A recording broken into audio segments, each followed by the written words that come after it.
And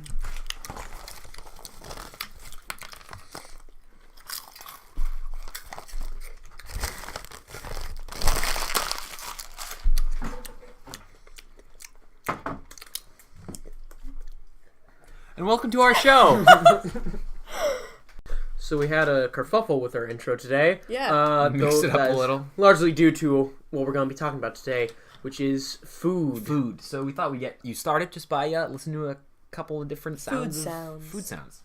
For those of you who didn't know what food sounded like. Towards the end, A lot there of people some think keychains. food doesn't talk, but that's actually, when we're eating, that's when food is talking. It speaks to your soul. It speaks to your tongue. You know, when people say soul food, that's what they mean. It's just food that tastes good. It also Good has an job. amazing sound. Yeah. So, Evidently, Max does not know what food my sounds favorite food is actually, I don't have a favorite food. That's very tragic and unfortunate for you. I think, well, what's your favorite food, Roman? Well, you see, my favorite food is a linguine mixed with a fair amount of sauce on top. What kind of sauce? You have, it's tomato sauce where you add some wine and then you have some Italian seasoning. wow. It's delicious. Nice. It's delicious. Roman, are you Put a 21? little bit of sugar in it. Put a little bit of crushed red pepper. Some Crushed pepper. What's your... So le pepper. Le pepper. Le Okay. pepper. Okay. Oui. Sorry. So loud. See, yeah. See? You had the spices. That's You nice. get nice and hot. All right. You put it in I your think we mouth, get and the you're just idea. like, we get the picture, I We think. get the- Oh my god. delicious. Quiet it down. Delicious, you know. All right. My favorite food, One that burns the tongue. I think, is bread. Just because it's bread? It's like the paper of Food. food. It's just, you can do anything with it. Yeah. I mean, Dip you it, can make it flat. boil it. You can make it bubbly. I've never you seen can bubbly do paper. arts and crafts with it, probably. Probably. I mean, Honestly, though, it sounds weird, but my favorite food is just variety. I love just trying new foods and just mixing them up. I'm the exact eating opposite. something different every day. I really do not like trying new foods, especially when they're Really? goopy.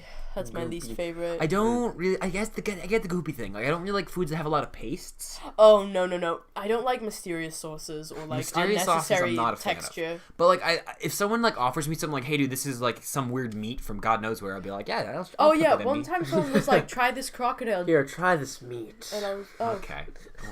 well. Recently, I tried escargot. Oh my gosh, I did not when I had the opportunity. Escargot. Is that I what was you on had the, in the I was carnival? on this cruise and we went to this. There was this. It was a weird cruise because there's basically I just went for the food because there's food everywhere. Oh yeah, my I've grandma been was on like, a "Hey, you want to go on a It's cruise?" And I'm food- like, "Yeah, sure." It's basically like, let's go on a food vacation. Yeah. Aren't you fancy? So we were at the dinner the first night, and for the appetizers they had escargot, some other fancy word, Escargot bonito. something I don't know. Escargot plus French word. Yeah, that's it. I think that was actually it. That's I think basically probably- yeah. So I was like, well, I can't say no to this. Like, I can't get the fries. Oh no, you're not a child. You are not ordering off the kids menu Exactly. anymore. Like I'm like, all right, I gotta try. This is here. I can't pass this opportunity. So I order it, right? So all the appetizers come around. Most of the people, they also serve these weird like fruit soups, like cold fruit soups. like a smoothie. It was in a just bowl? a smoothie in a bowl. That is stupid. Like, it was good. Like, I got it a couple nights. Like, it was like each night they had different fruits mixed together, and it was like consistently tasty. It was just like not soup. I mean, I guess I don't know what defines soup if we're allowing cold things. But, honestly, I thought soup was always, it had to be hot, Right? and like vegetable based. maybe that's stew though. Oh, Or- you It's know like, what? I well, cannot no. stand- The oh. soup, it's like that warm broth that you have when you're cold. It's Yeah. like it warms your chest and be like, oh. I have to say, life. I still have things to live for. I have very strict standards when it comes to soup. I am not a fan of I can meat respect soup. that. Well, I mean, like, soup is supposed to be like, it sounds like the way you say it, soup. Like, soup. Beef. Just like in the middle of that. I Doesn't like make any beef sense. soup. Okay, we're beside the point. Anyways, I ordered the escargot, and everyone else's things come around. Most of them get this soup, and these nice, pretty bowls sit down, and a couple people got little like raviolis and things. They sit down, all it's beautiful, cute. and they put down this metal tin in front of me. Yeah. It's a circular metal dish with it's like pretty much flat with a little rim on the outside, and on the bottom there's like Divots? Yeah, six like- little divots, Oh, little, like not pimples not cups, almost. but just like sort of like concave little holy things. Yeah, like Oh, wells. Yeah, wells. and then it's a metal tin. I see the guy carrying it, and he sets it down, and on it is just like froth, and it's this yellow and brown No. bubbly froth. Oh, God. And then this tiny little like spoony forky thing he has, but I don't remember which one it is honestly. A spoon or a fork? I think it was a fork. And he puts it down, I'm like, oh, thank you very much, sir. And he leaves. I take the little fork and I put it in the froth, and there's like, I think what it was just butter and like spices. But they like whipped it and like it's like, and then I was like, where's the stuff? And I put my fork on the divots, and I felt it hit something, and I pulled it out, and what looked like a tiny like clam made of phlegm was sitting on the end of my fork. Oh my god! Dripping from this froth. Oh my god! See, that's the thing is, like, you didn't realize that's like the remains from the dishwasher. The waiter was just insulted by you saying, "I want escargot in French word."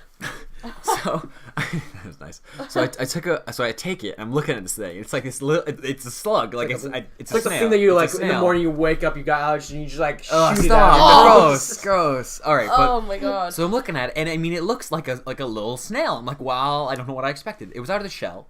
Oh, so I wow, put it in my mouth and I start chewing. I believe they call those slugs. And it tastes kind of like butter with like a little bit of clamminess and like a little bit of something else.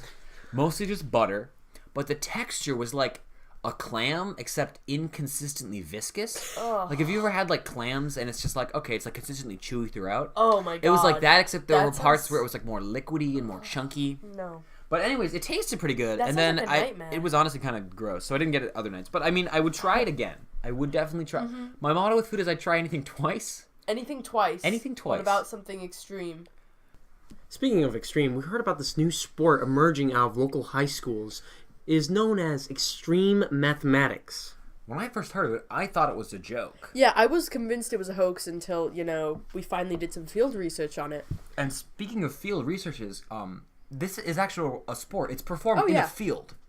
Football field or a soccer field, both work. Outside, with math. Wide open areas. And the interesting thing is that as people are doing the mathematics, they're running towards the goals. Full speed ahead, hauling their tookuses down that field.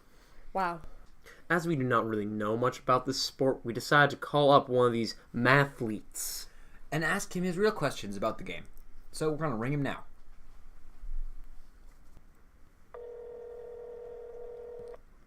Hello?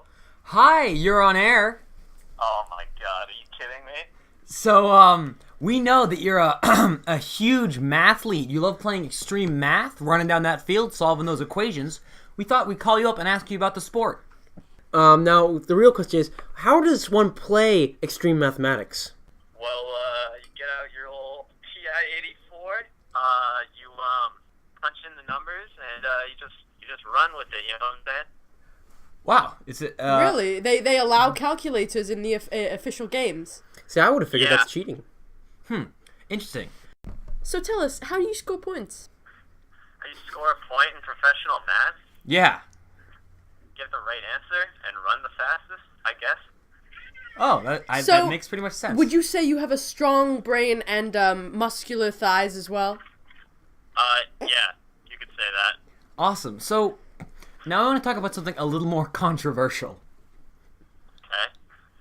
Some people believe That extreme mathematics isn't really a sport, but more of a game. Would you consider it a sport or a game?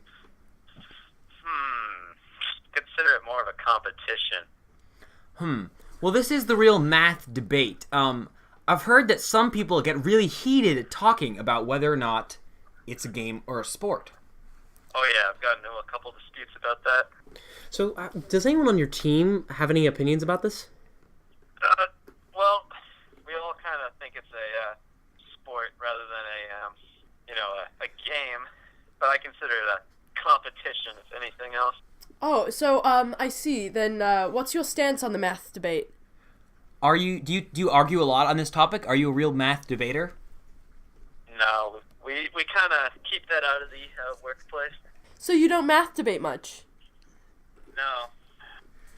Ah, good to know. We would have assumed as a professional math player you would end up math debating a lot during and while after games. Oh my god, are you kidding me?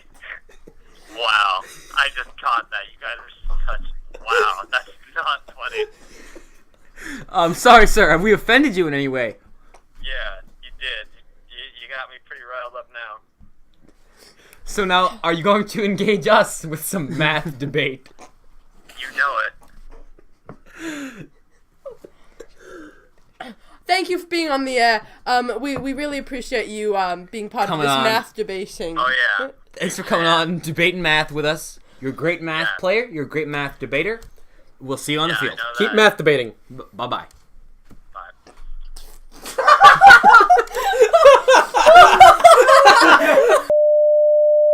Sorry, guys, we kind of got a little off topic of the real subject. The sport. I mean, those mathletes are heroes. They're going out there. They're going against the haters. They're doing their best. Yep, They exactly.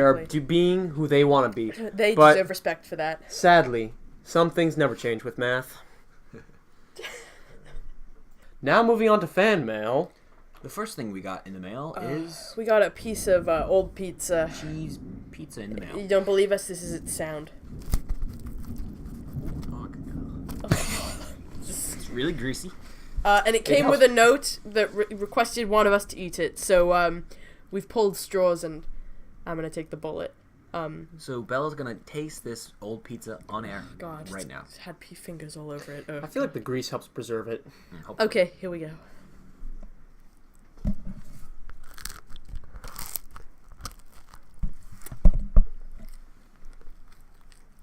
How is it? Edible? Tastes pretty old. Pretty gruesome. You okay? Bella? Bella? Bella? Oh my god! Bella! Brought to you by Escard to go. Eat That Snail on the Trail. And the Heimlich maneuver. Join us next week to hear about Voodoo Resurrection. signing out.